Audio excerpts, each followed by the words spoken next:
नमस्कार। मैं Sandeep Kumar, assistant professor Hindi, राजकीय नेशनल महाविद्यालय सिरसा। और आज की हमारी ऑनलाइन क्लास का जो विषय है वो है मैथिली शरण गुप्त द्वारा रचित मातृ मंदिर कविता की सप्रसंग व्याख्या। जो मैथिली शरण गुप्त जी का जन्म 1886 में और मृत्यु 1964 ईस्वी में हुई। मैथिली शरण गुप्त जी द्विवेदी युग के एक महान साहित्यकार थे और उन्होंने राष्ट्रीय भावना से ओतप्रोत साहित्य लिखा और लोगों में देशभक्ति की भावना बढ़ाने के लिए अपना साहित्य लिखा। सबसे पहले हम मातृ मंदिर कविता का सार करेंगे कि इस कविता में कवि ने क्या बातें कही हैं। मातृ मंदिर कविता जो है मैथिली शरण गुप्त जी की एक सुप्रसिद्ध कविता है जिसमें देशभक्ति की भावना अभिव्यक्त हुई है। और कवि कहता है कि हमारा देश जो है वो भारत माता का मंदिर है और यहाँ पर हमेशा ही समानता का संवाद होता है और यहाँ सभी के कल्याण की इच्छा की जाती है। मतलब इस कविता में जो है कवि ने भारतीय संस्कृति का वर्णन किया है और जो है भारत देश को एक समानता का देश कहा है। यहाँ सभी के साथ जो है समानता पूर्वक व्यवहार किया जाता है। जाति, धर्म अथवा संप्रदाय के आधार पर यहाँ किसी प्रकार का भेदभाव नहीं किया जाता। यहाँ भारत देश में जो है काफ़ी धर्मों को मानने वाले लोग रहते हैं। यहाँ राम, रहीम, बुद्ध, महात्मा बुद्ध, ईसा मसीह आदि सबके प्रति जो है आदर की भावना देखी जा सकती है और यहाँ भिन्न भिन्न संस्कृतियों के गौरव का गान भी किया जाता है।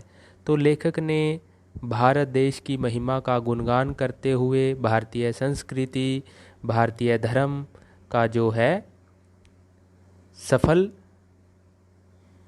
निर्वाह किया है। तो सबसे पहले इसका हम पहला पैरा देखेंगे कि भारत माता का मंदिर यह समता का संवाद जहाँ, सबका शिव कल्याण जहाँ, पावे सभी प्रसाद यहाँ। कि भारत माता का मंदिर यह है। लेखक इसमें सबसे पहले हम ये जान लेते हैं कि पहले हमें इसकी प्रसंग लिखना है, उसके बाद व्याख्या करनी है और तीसरे नंबर पे हमने विशेष लिखना है। प्रसंग कैसे लिखना है कि जैसे ये एक पैरा है और इस पैरे का प्रसंग लिखेंगे कि यह प्रस्तुत पंक्तियाँ हमारी हिंदी की पाठ्य पुस्तक अभिनव काव्य गरिमा में संकलित कविता मातृ मंदिर से ली गई हैं। इसके कवि मैथिली शरण गुप्त जी हैं और गुप्त जी ने जो है द्विवेदी युग के एक सर्वाधिक प्रमुख कवि थे। इस कविता में उन्होंने भारतीय संस्कृति पर प्रकाश डालते हुए देशभक्ति की भावना को व्यक्त किया है। तो इसका पहले प्रसंग लिखेंगे, अब इसकी व्याख्या करेंगे कि इसमें पहला पैरा है भारत माता का मंदिर यह समता का संवाद यहाँ, सबका शिव कल्याण जहाँ है, पावे सभी प्रसाद यहाँ है। तो इसमें कवि कहता है कि जो भारत भूमि को एक मंदिर का रूप देते हुए कवि स्पष्ट करता है कि हमारे देश में सांस्कृतिक समानता के साथ साथ सांप्रदायिक एकता भी देखने को मिलती है। मतलब भारत माता का मंदिर यह समता का संवाद यहाँ, मतलब भारत देश को एक मंदिर के समान बताते हुए लेखक कहता है कि हमारे देश में सभी के साथ समानता का व्यवहार किया जाता है और यहाँ सांस्कृतिक समानता के साथ साथ सांप्रदायिक एकता भी देखने को मिलती है। सबका शिव कल्याण जहाँ है, पावे सभी प्रसाद यहाँ। आगे कवि कहता है कि यहाँ पर जो भी व्यक्ति निवास करता है, यहाँ भारत देश में सभी के कल्याण की कामना की जाती है, सभी के कल्याण की, सभी के मंगल की कामना की जाती है। अर्थात यहाँ सभी के मंगल और कल्याण के लिए प्रयत्न किए जाते हैं। और पावे सभी प्रसाद यहाँ, मतलब कि यहाँ निवास करने वाला प्रत्येक व्यक्ति मुक्ति रूपी कृपा की प्राप्ति करता है और सभी को जो है मुक्ति रूपी प्रसाद की प्राप्ति होती है। आगे है इसका, आगे हम इसका करेंगे दूसरा पैरा कि जाति धर्म या संप्रदाय का नहीं भेद व्यवधान यहाँ। आगे कवि लिखता है कि भारत देश में किसी भी प्रकार से जाति धर्म संप्रदाय आदि के आधार पर किसी प्रकार का किसी के साथ कोई भेदभाव नहीं किया जाता। जाति धर्म या संप्रदाय का नहीं भेद व्यवधान यहाँ, मतलब भारत देश में किसी भी व्यक्ति के साथ जाति धर्म या संप्रदाय के आधार पर किसी प्रकार का कोई भेदभाव नहीं किया जाता, बल्कि सभी के साथ समानता का व्यवहार किया जाता है। सबका स्वागत, सबका आदर, सबका सम्मान यहाँ, मतलब भारत देश में रहने वाले प्रत्येक व्यक्ति का स्वागत किया जाता है, सबका आदर किया जाता है और सभी को जो है एक समान जो है समानता के साथ व्यवहार किया जाता है। मतलब सभी को समझा जाता है, सभी को बराबर का दर्जा दिया जाता है, ना कोई बड़ा है ना कोई छोटा है। और सभी व्यक्ति, भारत देश का कोई भी नागरिक है, सभी को यहाँ पे आदर दिया जाता है। राम रहीम बुद्ध इंसा का सुलभ एक साथ ध्यान जहाँ, भिन्न भिन्न भव संस्कृतियों के गुण गौरव का ज्ञान जहाँ। आगे कवि कहता है कि भारत देश में जो है भिन्न भिन्न धर्मों को मानने वाले लोग रहते हैं। यहाँ राम रहीम महात्मा बुद्ध ईसा का सुलभ एक साथ ध्यान जहाँ, मतलब भारत देश में भिन्न भिन्न संस्कृतियों को मानने वाले लोग रहते हैं, भिन्न भिन्न धर्मों को मानने वाले लोग रहते हैं। यहाँ राम रहीम महात्मा बुद्ध ईसा मसीह आदि सभी का ध्यान करने वाले लोग एक साथ मिलकर रहते हैं और भिन्न भिन्न भव संस्कृतियों के गुण गौरव का ज्ञान जहाँ, कि भारत की जो भिन्न भिन्न संस्कृतियों का देश है, यहाँ पर उन सभी संस्कृतियों के गुणों का गान होता रहता है। अर्थात विभिन्न संस्कृतियों के लोग अपनी अपनी संस्कृति पर गर्व करते हैं, मतलब अनेकता में एकता के दर्शन मिलते हैं। आगे है इसका तीसरा पैरा है कि मिला सेव्या कहा हमें पुजारी। इसमें सेव्या दे रखा है, लेकिन ये इसमें ये सत्य है, सेव्या नहीं है इसका, ये इसमें गलत दे रखा है। इस सत्य का पुजारी, मिला सत्य का हमें पुजारी, सकल काम उस न्यासी का। इस पैरे में कवि कहता है कि जो सत्य का पुजारी, मतलब इसमें महात्मा गांधी के जीवन दर्शन पर लेखक ने लिखा है कि कवि कहता है कि राष्ट्रपिता महात्मा गांधी के रूप में हमें सत्य का पुजारी प्राप्त हुआ है। उन्होंने देश भर में स्वतंत्रता प्राप्ति के लिए राष्ट्रीय आंदोलन चलाए और उन्हें सफलता भी प्राप्त हुई।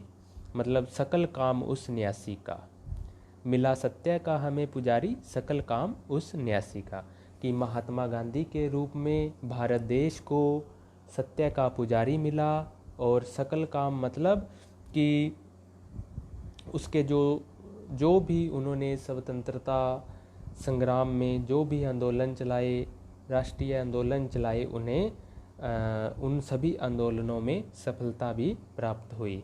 कि सकल काम उस न्यासी का, कि जो भी कार्य उन्होंने किए उन्हें सफलता प्राप्त हुई। मुक्ति लाभ कर्तव्य यहाँ है एक एक अनुयायी का, कि भारत देश में रहने वाले प्रत्येक नागरिक का केवल एक ही कर्तव्य है, वो है मोक्ष प्राप्ति। कि भारत में रहने वाला प्रत्येक व्यक्ति मोक्ष की प्राप्ति को अपना परम कर्तव्य समझता है। कि एक एक अनुयायी का, कि भारत का प्रत्येक व्यक्ति, एक एक व्यक्ति जो है मोक्ष की प्राप्ति को अपना परम कर्तव्य समझता है। कोटि कोटि कंठों से मिलकर उठे एक जयनाद यहाँ।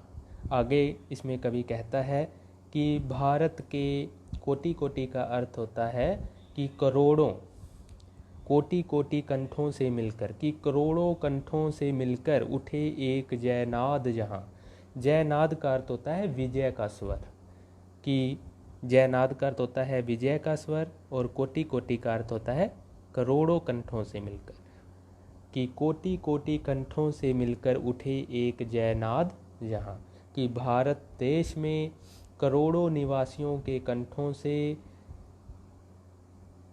राष्ट्र के जय घोष का स्वर उत्पन्न होता है, उत्पन्न होता रहता है। मतलब कोटि कोटि कंठों से मिलकर उठे एक जयनाद यहाँ। कि भारत देश में प्रत्येक व्यक्ति के कंठ से जो है भारत के विजय के स्वर जो है उत्पन्न होते रहते हैं। और आगे है सबका शिव कल्याण जहाँ है पावे सभी प्रसाद यहाँ। सबका शिव कल्याण जहाँ है पावे सभी प्रसाद यहाँ। कि भारत देश में रहने वाले प्रत्येक व्यक्ति के मंगल की कामना की जाती है, उसके कल्याण की कामना की जाती है। और भारत देश में रहने वाला प्रत्येक व्यक्ति जो है मुक्ति रूपी प्रसाद जो है उसे प्राप्त होता है। प्रत्येक व्यक्ति को मुक्ति रूपी, मोक्ष रूपी प्रसाद की प्राप्ति होती है। तो आज इस कविता में लास्ट में लिखना होता है विशेष में हम लिखेंगे कि यहाँ कवि ने राष्ट्रपिता महात्मा गांधी द्वारा स्वतंत्रता प्राप्ति के लिए चलाए गए राष्ट्रीय आंदोलनों की ओर संकेत किया है, और गांधी जी को जो है न्यासी की संज्ञा दी है, कि सभी के साथ न्याय करने वाला माना है। गांधीवादी विचारधारा में आस्था व्यक्त की गई है, और भाषा सरल, सहज व साहित्यिक हिंदी का सफल प्रयोग हुआ है। शब्द चयन सर्वथा उचित एवं भावाभिव्यक्ति में समर्थ है। तो मातृ मंदिर कविता में कवि ने जो है हमारे देश के, जो भारत देश है उसके गुणों का गान किया है, और भारत देश की जो संस्कृति है, भिन्न भिन्न संस्कृतियां हैं, भिन्न भिन्न धर्म हैं, उन सभी धर्मों की जो एकता आपस में बनी हुई है उसका गौरव गान किया है। और इस कविता में कवि ने जो है भारत देश को जो है एक मंदिर के समान माना है। यहाँ जो है किसी के साथ किसी भी प्रकार का कोई भेदभाव नहीं किया जाता, बल्कि सभी के साथ समानता के साथ व्यवहार किया जाता है। और भारत देश में कवि कहता है कि भारत देश में रहने वाले प्रत्येक व्यक्ति के साथ जो है समानता के साथ व्यवहार किया जाता है, और सभी के मंगल की कामना की जाती है। सभी के मंगल की अर्थात सभी जो है सभी के कल्याण की कामना की जाती है। और जो भारत देश में रहने वाला प्रत्येक व्यक्ति जो है मोक्ष को प्राप्त करता है। और भारत देश के जो लोग हैं वो भारत देश के जय घोष के स्वर प्रत्येक व्यक्ति जो है ध्वनित करता रहता है।